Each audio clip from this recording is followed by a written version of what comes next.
അനധികൃത സ്വത്ത് സമ്പാദന കേസിൽ അസിസ്റ്റന്റ് മോട്ടോർ വെഹിക്കിൾ ഇൻസ്പെക്ടറും നടനുമായ കെ മണികണ്ഠന് സസ്പെൻഷൻ. കഴിഞ്ഞ ദിവസം മണികണ്ഠന്റെ വീട്ടിൽ വിജിലൻസ് പരിശോധന നടത്തിയിരുന്നു.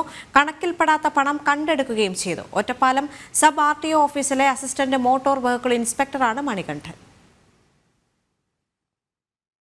അനധികൃതമായി സ്വത്ത് സമ്പാദിച്ച കേസിൽ ഒറ്റപ്പാലം സബ് RTO ഓഫീസിലെ അസിസ്റ്റന്റ് മോട്ടോർ വെഹിക്കിൾ ഇൻസ്പെക്ടറും സിനിമാ താരവുമായ കെ മണികണ്ഠനെ മോട്ടോർ വാഹന വകുപ്പ് അന്വേഷണ വിധേയമായി സസ്പെൻഡ് ചെയ്തു.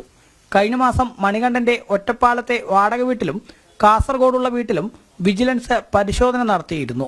ഒറ്റപ്പാലത്തെ വീട്ടിൽ നിന്ന് കണക്കിൽപ്പെടാത്ത 1,90,000 രൂപ പിടികൂടിയിരുന്നു. ഇതിനു പിന്നാലെയാണ് സസ്പെൻഷൻ. മാത്രമല്ല, സംഭവത്തിൽ കോഴിക്കോട് വിജിലൻസ് കേസെടുത്തതിന് ശേഷം മോട്ടോർ വാഹന വകുപ്പ് തല അന്വേഷണം നടത്തിയിരുന്നു. ആട് 2, അഞ്ചാം പാതിര, ജാനകി ജാനെ ഉൾപ്പെടെ ഒട്ടേറെ സിനിമകളിൽ ചെറിയ കഥാപാത്രങ്ങൾ മണികണ്ഠൻ ചെയ്തിട്ടുണ്ട്.